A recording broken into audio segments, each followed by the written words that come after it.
Bom, imagina tentar instalar um sistema operacional, assim, totalmente customizado. Uhum, Sabe, um sistema programado com uma linguagem de código muito específica, e negociável mesmo. certo. E você tenta rodar isso num hardware que foi desenhado e construído ao longo de décadas, justamente para rejeitar qualquer coisa diferente do padrão. Nossa, é uma tensão constante de tentar encaixar essas duas coisas, com certeza. Exato.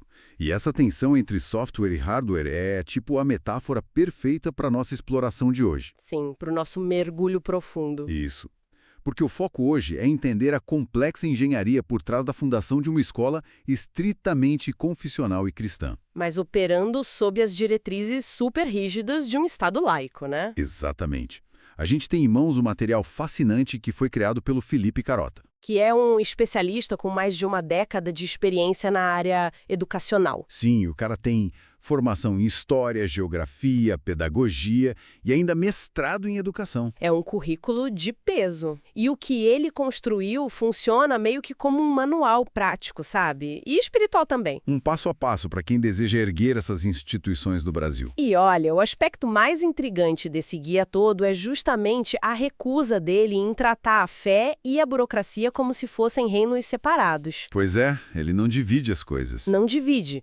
O autor transita ali de forma contínua entre dois mundos que muita gente acha que operam em frequências totalmente opostas. Que seria a pragmática fria da legislação brasileira e o fervor de uma missão religiosa. Isso mesmo. Então a nossa missão nessa análise hoje é dissecar o método que ele propõe para alcançar esse equilíbrio. Vamos explorar essa estratégia de como navegar por essa teia complexa de leis do Estado, mas tipo mantendo uma cosmovisão religiosa no centro absoluto da operação. Da planta arquitetônica até o currículo de matemática. Mas antes da gente avançar para essas engrenagens do projeto, a gente precisa fazer uma pausa rápida para um aviso de imparcialidade para nossa audiência. Fundamental isso, muito importante. É porque o material de origem que a gente está dissecando, ele aborda a educação pública, o papel do Estado, a cultura contemporânea, tudo sobre uma ótica religiosa muito particular. Sim, o texto argumenta que a educação no Brasil tem sido moldada por uma, nas palavras dele, cultura contrária aos valores cristãos. E chega a descrever o sistema estatal de ensino como um ambiente hostil em certos momentos, né? Exato. Então a intenção da nossa análise aqui não é tomar partido, tá? Nem endossar ou criticar essas visões políticas, ideológicas ou religiosas. Nosso papel é puramente relatar, de forma neutra e precisa, as ideias contidas no texto original. Isso, para garantir que quem nos ouve compreenda a perspectiva estrutural do autor pelo que ela é, sem vieses. Feito esse esclarecimento bom, o ponto de partida lógico para entender qualquer estrutura complexa é olhar para a fundação. Com certeza. E na aula 2 do material, antes de detalhar o processo de abrir CNPJ ou credenciamento no Estado, ele faz um diagnóstico bem severo. Sobre o porquê dessa iniciativa ser tão urgente, né? Exato. Ele não apela só para teologia. Ele estrutura o argumento inicial em dados concretos sobre o colapso educacional brasileiro. Tipo o quê? Ele aponta a estagnação crônica do país naquelas avaliações internacionais, sabe? O PISA. Ah, o PISA, clássico. Isso. Destacando aquele desempenho que está sempre abaixo da média global em matemática, leitura e ciências. Ok, vamos desvendar isso. Porque focar apenas em nota de prova padronizada parece pouco para justificar a criação de um modelo escolar tão radicalmente diferente, não acha? Aham. Mas aí é que tá. O texto conecta essa defasagem acadêmica a um sintoma muito mais profundo. Que seria uma crise socioemocional, certo? Exatamente. Uma crise aguda. O material analisa relatos do censo escolar, indicadores de saúde mental, E o que eles mostram? sublinham um declínio vertiginoso na satisfação dos alunos com a própria vida e um aumento real na sensação de insegurança, falta de propósito. Nossa, é pesada. É muito. Então, na leitura do autor, a escola tradicional falhou num nível estrutural. Ela tentou formar o intelecto, mas ignorou a formação do caráter e do espírito. Então, o diagnóstico dele é meio que uma falência múltipla do modelo secular na formação integral do indivíduo. Perfeito. É bem por aí. E o que me chama a atenção é a provocação que vem logo depois desse diagnóstico. Ele descreve a abertura da escola cristã como sendo, ao mesmo tempo, uma oportunidade de negócios e um campo missionário. Sim, ele junta as duas coisas na mesma frase. E, historicamente, a busca pelo lucro e a missão espiritual costumam gerar um atrito conceitual bem forte.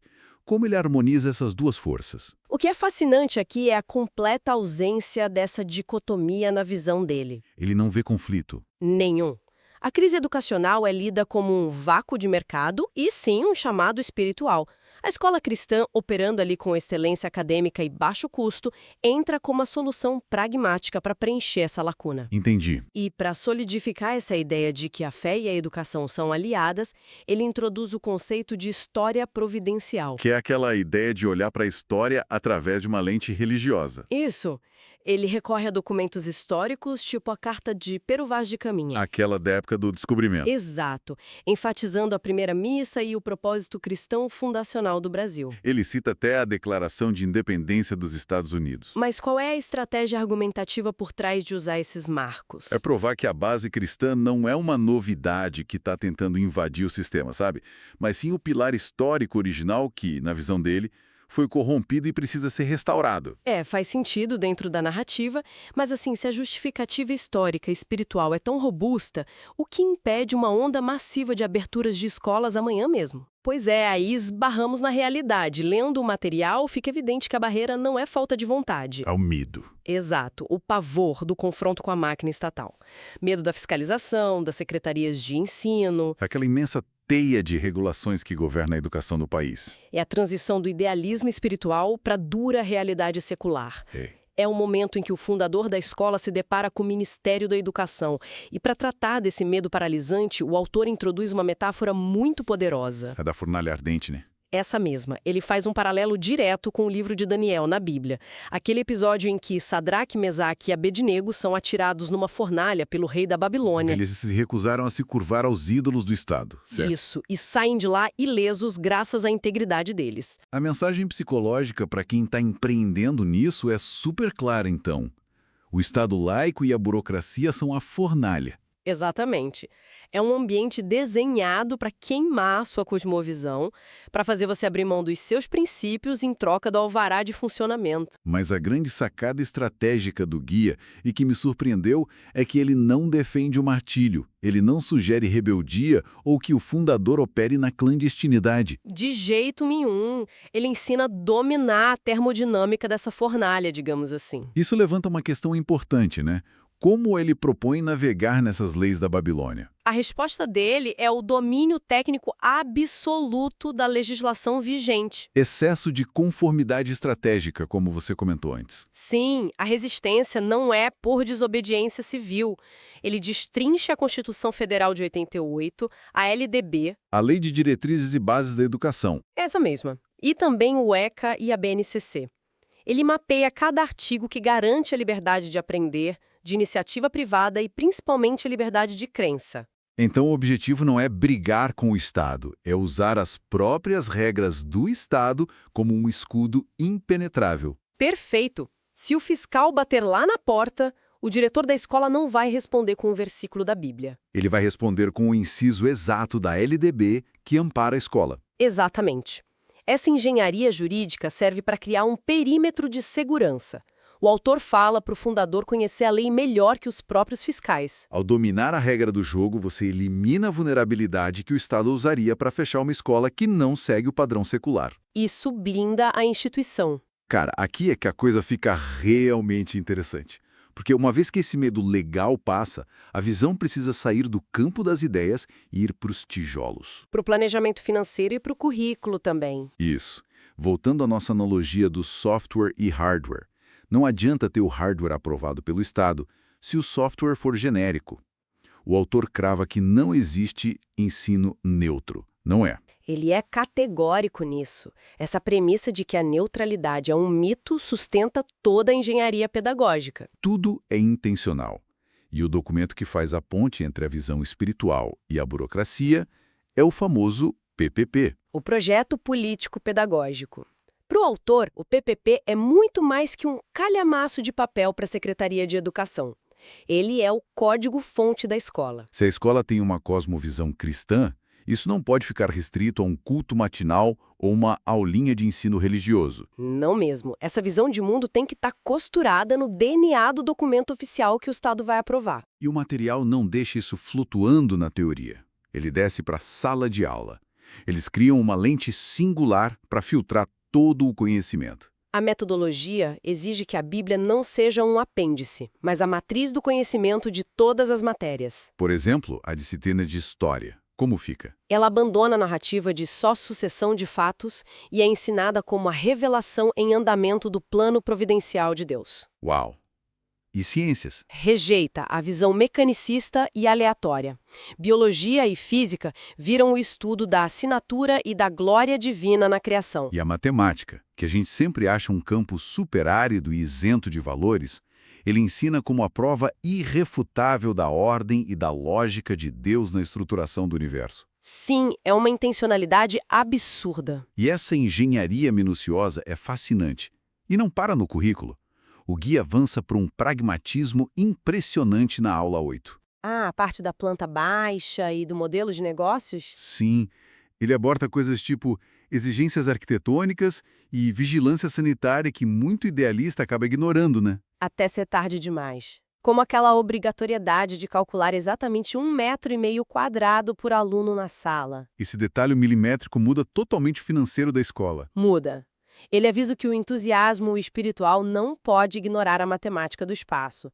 Se você tem uma sala com 15 metros quadrados úteis... Cabem no máximo 10 alunos e ponto final. Exato. Tentar colocar um 11º aluno só para fechar a conta do mês é operar na ilegalidade, é convidar o Estado a intervir. O desafio lógico passa a ser como sustentar uma escola privada de alta qualidade, que tem baixo custo, respeitando essa lei espacial sem falir no primeiro ano. A solução que ele apresenta é genial, a adoção de turmas multisseriadas. Em vez de ter uma sala dando prejuízo só para crianças de 5 anos, a escola agrupa faixas etárias próximas. Sim, tipo a turma A, agrupando crianças de 4 e 5 anos, e a turma F, reunindo os adolescentes de 13 e 14. Isso, otimiza o uso do espaço físico restrito e reduz a folha de pagamento, né? Menos professores necessários. Exato. E se conectarmos isso ao panorama geral da cosmovisão do autor, esse agrupamento etário mimetiza a dinâmica de uma família, Onde irmãos de idades diferentes interagem e aprendem juntos. que reforça muito os valores comunitários que eles querem passar. Além da planta baixa,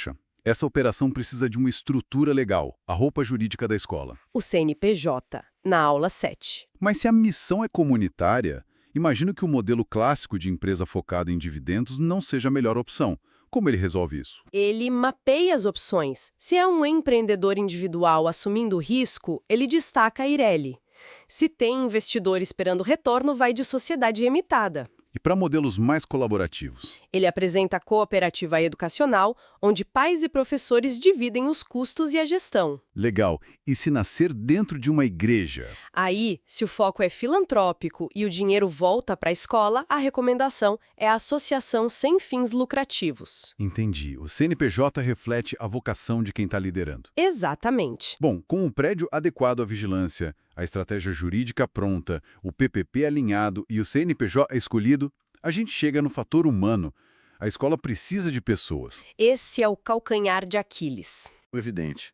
Com um currículo que exige ensinar matemática sob uma ótica teológica, parece muito tentador contratar membros da igreja só porque são engajados, ignorando a formação acadêmica. A tentação é gigante, mas ele é enfático ao proibir essa prática na aula 9. Mais uma vez, ele cobra total submissão às leis da Babilônia. O Estado não audita a fé do professor.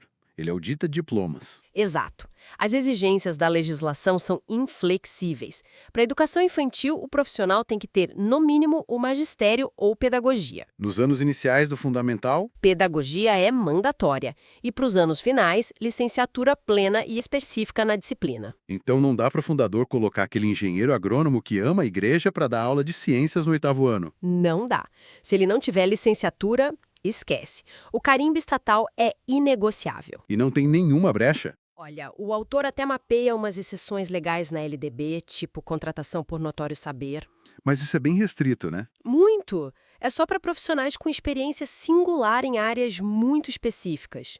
Ele incentiva mais o uso da complementação pedagógica para os bacharéis. A regra de ouro é recrute quem compartilha a cosmovisão da escola, mas blinde a instituição cumprindo a papelada do MEC. É a única forma de sobreviver. Mas analisando o peso dessa operação toda, a pessoa precisa brigar com a burocracia, dominar as leis, calcular metragem, redigir o PPP e ainda recrutar essa equipe super específica. Fazer tudo isso sozinho é certeza de colapso, não acha? Físico, financeiro e mental. É por isso que o fechamento do material, na aula 10, foca na urgência de construir alianças estratégicas. Ele desaconselha o heroísmo solitário. Veementemente.